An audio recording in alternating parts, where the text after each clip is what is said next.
Hey there, and welcome back to another episode of Straight Talk Whiskey. This is episode number 35. I'm Nick, as always, and thanks for joining us.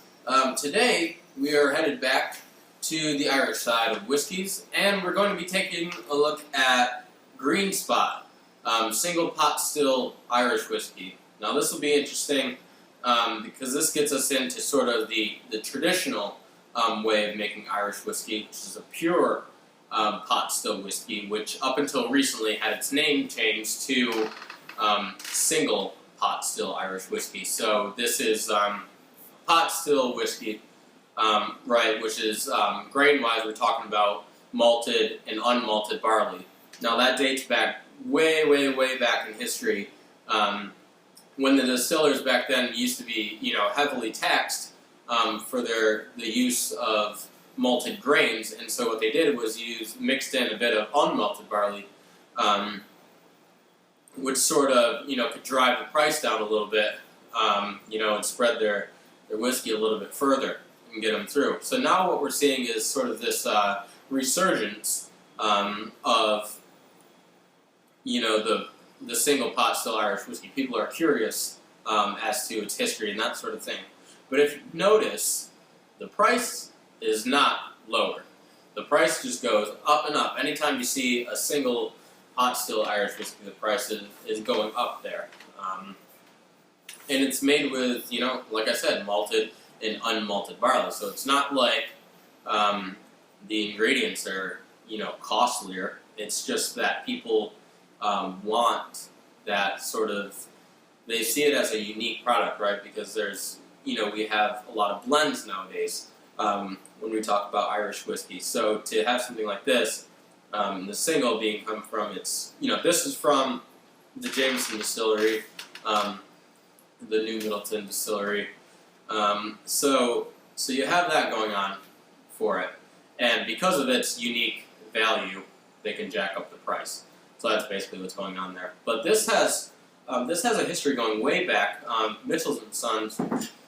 So Mitchell & Son goes back to, the 1800s when bonders were big. Now, what that meant is Jameson would have originally made, the juice inside of here, made the whiskey. And what they would do is send those over to Mitchell & Son in Dublin to be aged for however long they wanted to. Now, we have to remember that back in that time, there was numerous spot whiskeys. Now, I believe this started as maybe Pat whiskey or something like that, it was called. And so they needed a little revamp on the name, so they came up with the Green Spot. As you can see, it's got, the paint spots all over it. Even on the tin here, you can see it's got that dab of green paint on it, which is how they originally would have marked how old the casks were. Now this is matured in bourbon barrels, some refill bourbon barrels, and also sherry casks. So you have that going on. Still triple distilled. So you have that going for you. But so yeah, it would go back to these bonders who back then, didn't make whiskey, but they aged it and then they matured and bottled it themselves. So the Green Spot, you look on here and look as close as you want. There's no age statement on it. Traditionally, this Green Spot would have been, I believe, a 10-year-old whiskey. What's in here now is a mix between 7 and 10-year-old. Back then, Blue Spot would have been the 7-year, I do believe. And I believe they have the Yellow Spot. Wait 1 second. Which does have an age statement on it, and the price is pretty high for this too. But it's a 12-year, pretty highly sought after. But now it's starting to show up more and more, especially here in the States. So I'm not sure about where you are, but this is becoming a little more and more popular. It was hard to get to at first, and that's got a little bit more info on it than this does, and we'll get to that next week. I'll do this next week just to stay with the single pot stills. and we might go on to Redbreast, which is also single pot still Irish whiskey. Not sure, but it just makes sense to do these two for you. So the yellow would have been 12. Now the other one, which we haven't talked about, is Red Spot. Now I believe that would have been 15 years. So I would probably go nuts, and there's no reason for it really. But if we had a red and a blue spot, I think it would be wonderful. It would help perpetuate the single pot still Irish whiskey, get people, the Irish distillers, that are popping up all over the place, because the boom and the surge for whiskey in general, the global demand is only going higher and higher. So that's why you see the prices going up, because people want more of the juice, and they can make as much as they want, and the price isn't going to come down because it has to be aged first. So that's why you see a bunch of distilleries popping up, and they're aging their whiskey, and it's really a great time for whiskey, because we get to see these sort of changes. But getting back on topic, I would really like to see the whole full range of these four, which I think is definitely doable. Middleton is still making this, so they could age this for a couple more years, and my guess is they probably are. They're probably building up their inventory. You can't just go and ask anybody; nobody's going to give you that answer. But they have been the Spot as a brand has been keeping up with adding some new things. So the Yellow Spot is no more than probably a year old, since its release, maybe a little bit less. And there's also another Green Spot version, the Chateau Louisville Barton, which is kind of a partnership with these French winemakers, and so they're mixing those casks together, and the price of that is even higher. But it's sort of pitting fine quality whiskey with these fine quality winemaking in these casks. So I think I think it's a finish. I don't think it's a full aging in that, obviously. But it is interesting. You love seeing that sort of creativity and sort of thing. The finishes are big these days. If you look at the trend, if you look at your shelves at the liquor stores, you'll see that finishes are a big thing. I'd like to see some things that are fully aged in 3 years in a cognac barrel. What will that do? 3 years in a rum barrel. So certain people are doing these finishes, which are really interesting and neat, but just to kind of keep changing things up is always interesting. So, that being said, let's have a little bit, do a little tasting.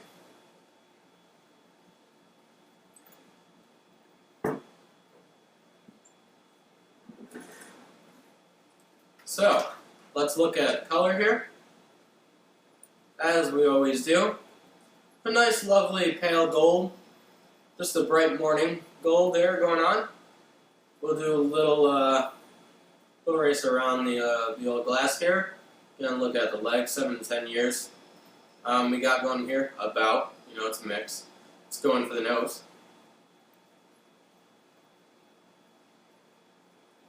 So the first thing that you get is just a nice, light, fragrant creaminess going on to it. Malt characteristic is definitely big in there. Hitted sort of by this nuttiness to it. It's a real earthy sense to it. Also the sherry cask notes are coming through there. So you're getting some ripe orchard fruits, apples, green apples. Slight tinge of honey, as is typical with a lot of Irish whiskeys. And there's a little bit of vanilla in there, a little bit of toasted wood from the bourbon, but not overpoweringly so. So let's go in for a taste.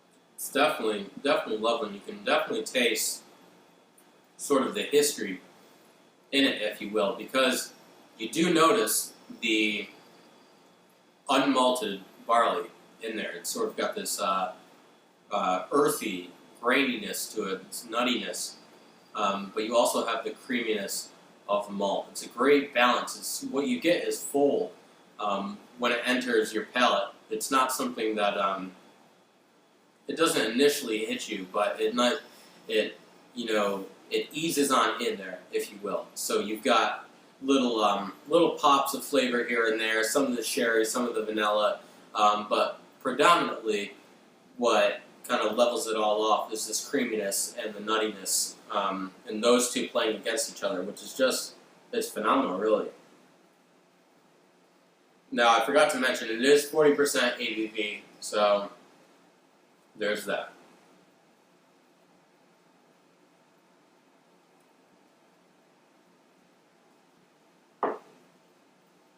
It's just nice and smooth. It's nice and easy.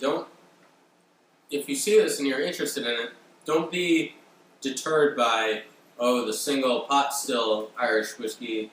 It seems a little bit, you're unsure about what that's going to be.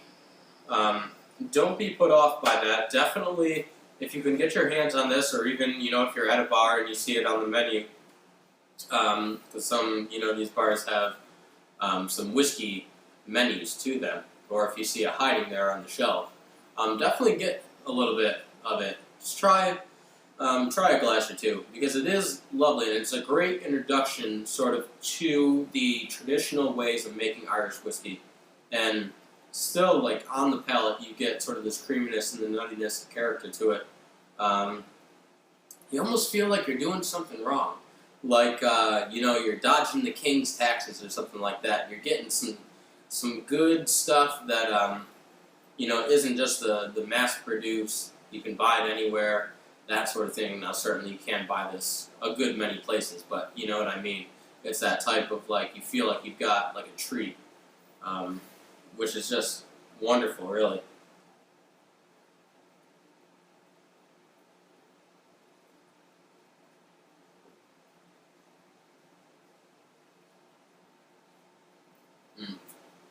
The thing that scares me is I'll probably, I don't want to go through this quick, this bottle, so, but it's definitely probably worth picking up one or two, because who knows how long it'll be out there, but it's just a nice, wonderful whiskey to just sit there and savor. Now, I bought this, the Yellow Spot, right, the 12 years, I don't even know how long ago, probably 6-7 months ago, and I haven't even tried it yet. So I am really looking forward next week and a little bit before that, as I do a little research on it and do some tasting notes to get ready.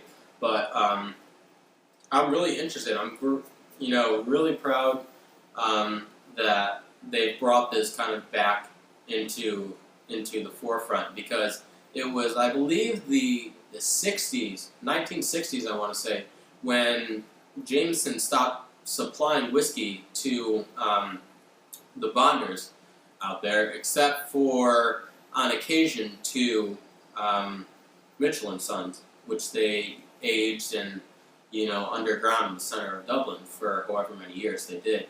But how long that lasted, or if it went on hiatus for a while, I'm not entirely sure. But basically, just the fact that it's back is wonderful, and so clearly has my endorsement. So let's do, because I know I forget about this all the time, doing the scores. I forget about it because in reality it doesn't really matter.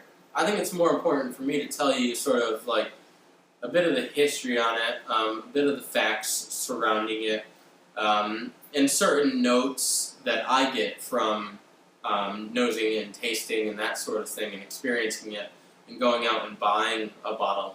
I think those are more helpful to you than me saying, oh, it's a blank out of 100. That shouldn't really be the deciding factor on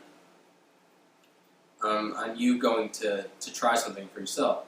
Because I could absolutely hate something. I rarely do hate, stuff. I always try to find, some positive light, or, even if I personally don't like it, sort of the merit in it for other people, especially if it's, mixing in cocktails or something like that, that you can do with it. So I always try to put a little bit of a positive spin on it, even if it isn't really to my liking. So, but the scores are interesting because you can compare it with other things that's similar. So I'm not saying scores are bad, but for episode number 35, I believe it's our first single pot still Irish whiskey that we've reviewed here, we're going to go with a 94 out of 100. Now, I'm not one of those people, as I've said in other videos about scoring, that's like, I feel like reviewers stick between 80 and 100, and that's the only thing they stick to. And they really don't like to get into the 90s unless it's something that completely blows their mind. Now, this isn't mind-blowing. It won't, shoot the roof off your house. But, it is lovely in the fact that you know the history behind it. You know how much it's different from other things that you've had.